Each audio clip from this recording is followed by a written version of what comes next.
So just finished up with another successful pour on this 48-foot tall DIY multi-generational passive ICF house that I'm building. And I thought it'd be a good time to debrief on some of the lessons that I learned from yesterday's pour. This is actually, my fifth pour. So if you include the footers, and the footers were actually, that was a lot of concrete, because the footers there's going to be over 1 million pounds of concrete in this house. And so the footers are over 5 feet wide down there. So I consider that a significant pour. But anyways, this is my fourth pour above grade, above those footers. And so I thought I'd share some of the lessons that I learned. So some of the first lessons is you're never totally completely ready for your pour. And the reason why I had to push it was because this morning, tomorrow, and the next day I've got good temperatures. It's all above freezing. And anyone who knows anything about concrete, it's a pain. It's a pain to pour when you have nighttime temperatures below 28, because you have to deal with all the insulation to keep your concrete from freezing, because then it loses its strength. And so I didn't want to postpone, so I skipped some steps, and obviously I'm showing you one of the steps that I skipped, which was I wanted to have my temporary subfloor in so that it'd be safer for everyone who was helping me yesterday.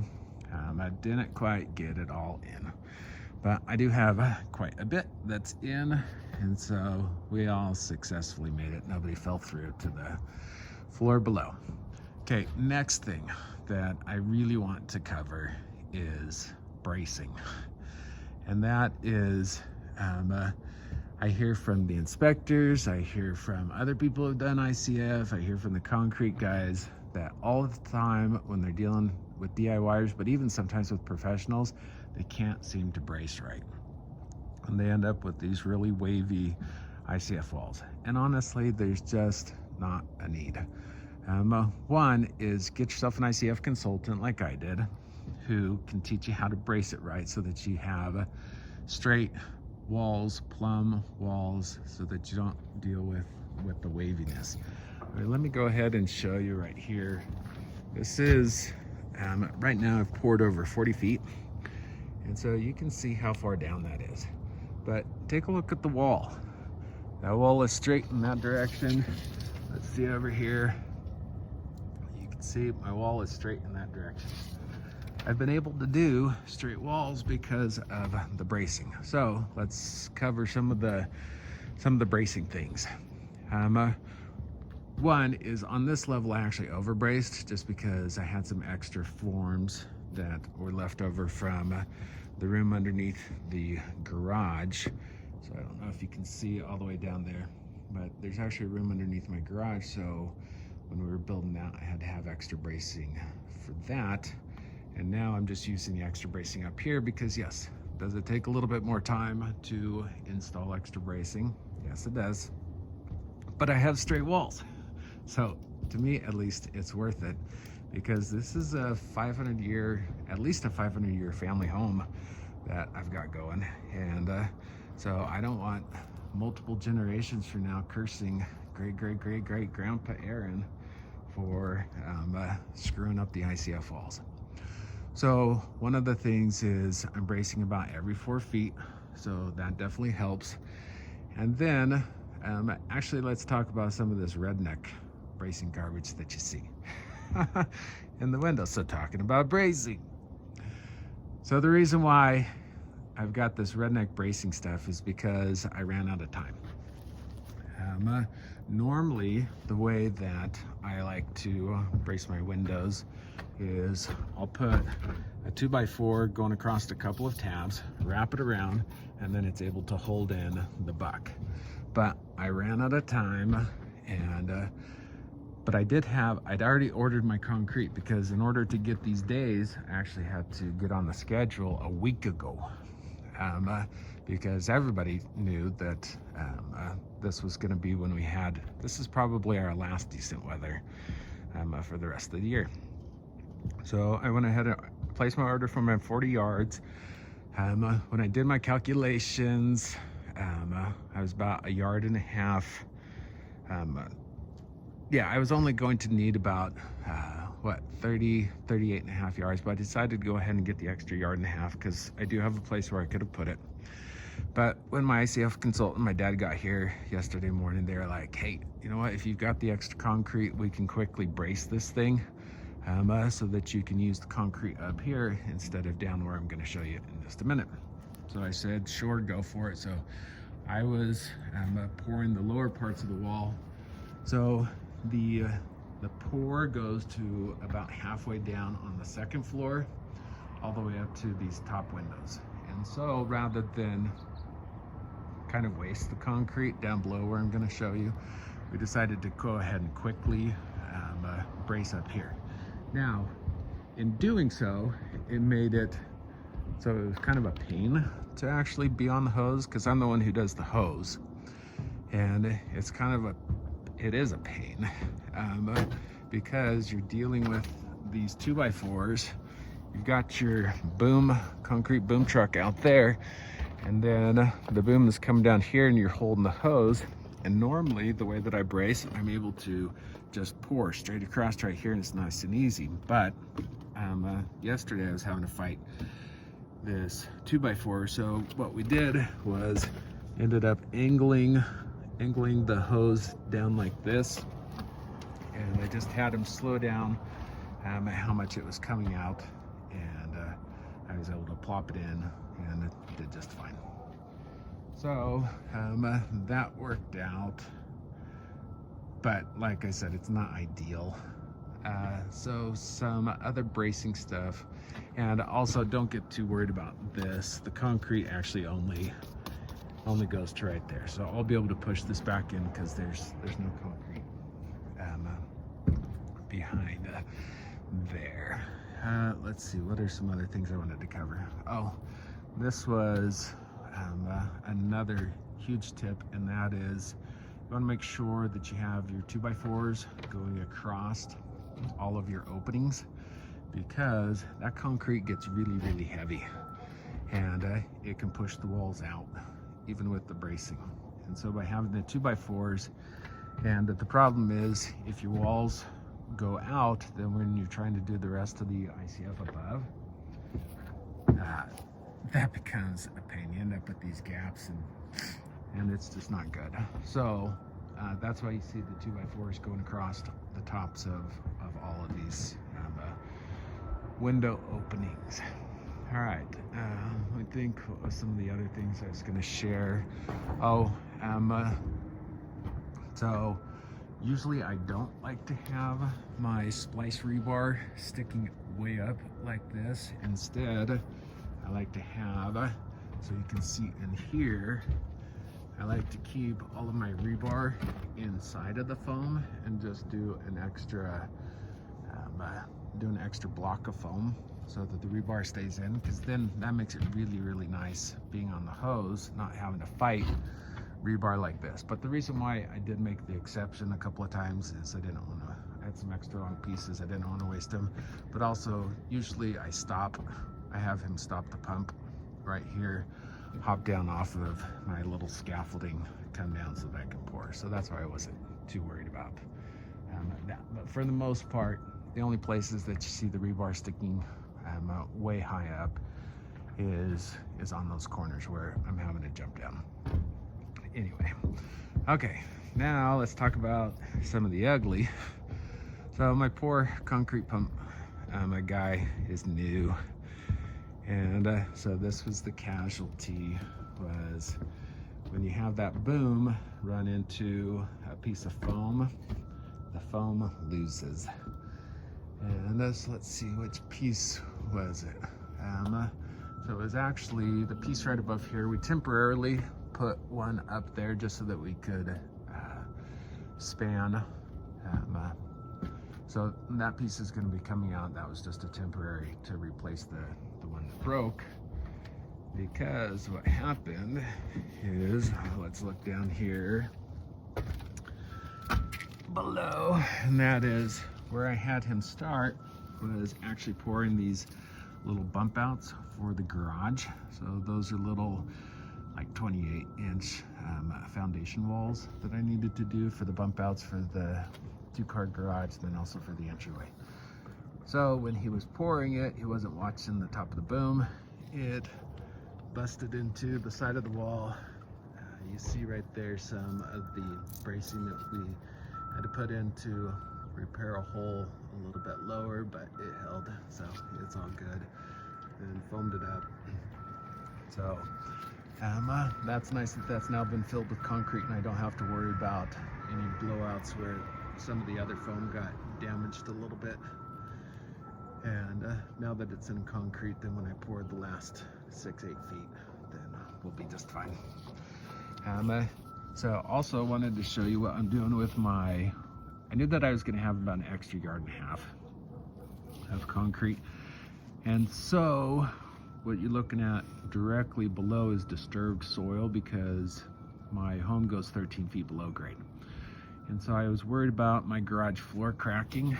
And so with that extra 1.5 yards that I had of overage, I just grabbed some of the rocks from my rock wall, threw them in, filled that up with concrete. So in essence, it's turned into about another, it's 12 inches thick with those rocks. And so it's kind of like having another really big footer.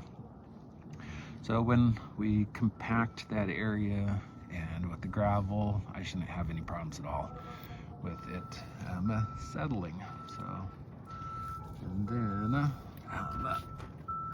I think that is, no, actually a couple other lessons. So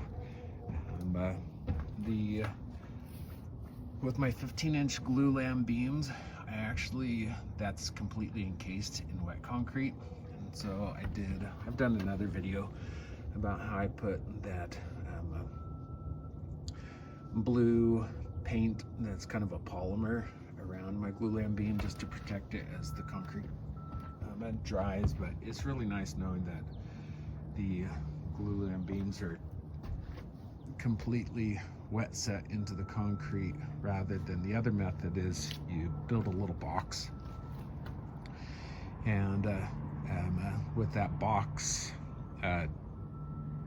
then the concrete pours around it, and then you pull out the box, and then you set your beam in afterwards. But I have discovered after doing it on the first, so the basement floor, so above my crawl space, it's kind of a pain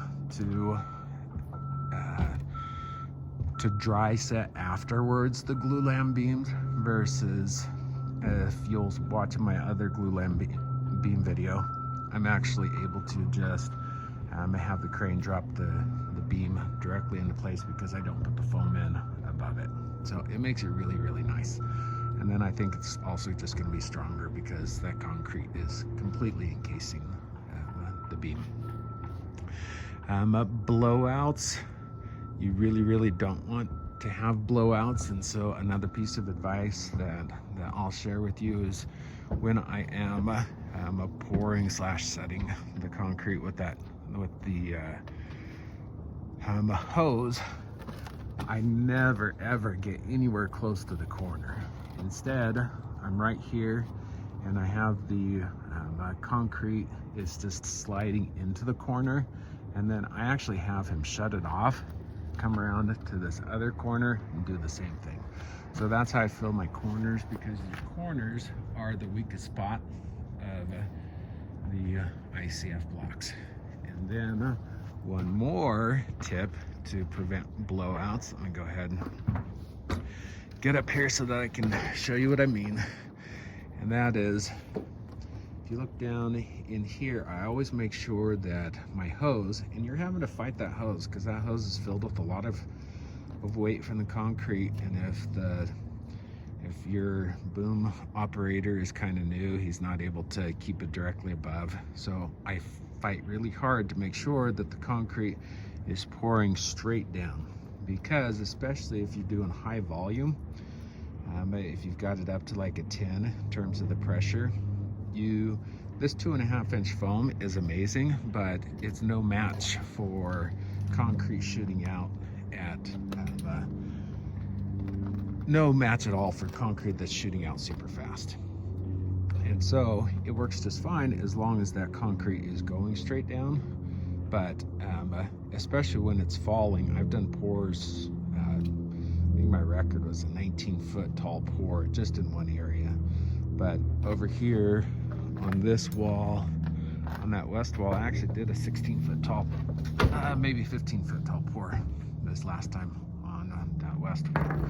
So concrete falling that far, if I would have had the hose angled, then it would have blasted right through the ICF wall. On that previous pour, I had a really good operator, and so we were pouring at a 10, but he was able to keep the hose directly above the ICF, and I was able to also make sure that it was just dropping straight down.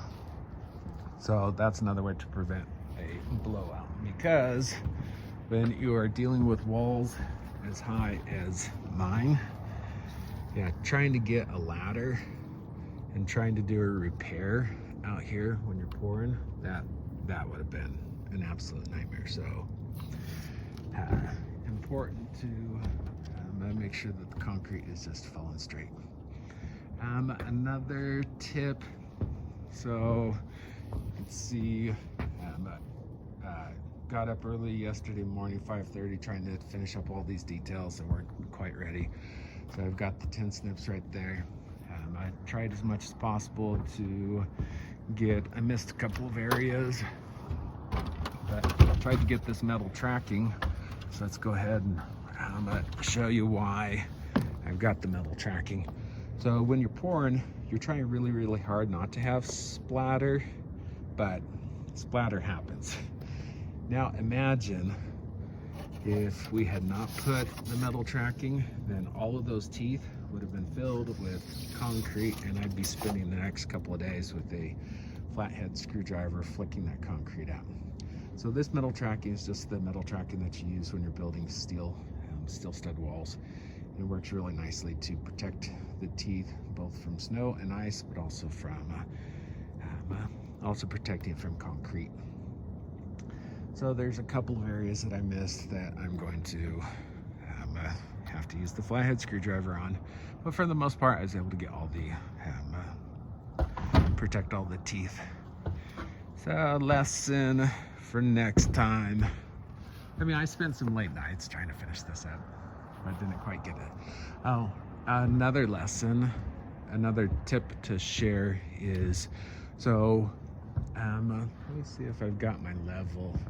No, I've got the level downstairs.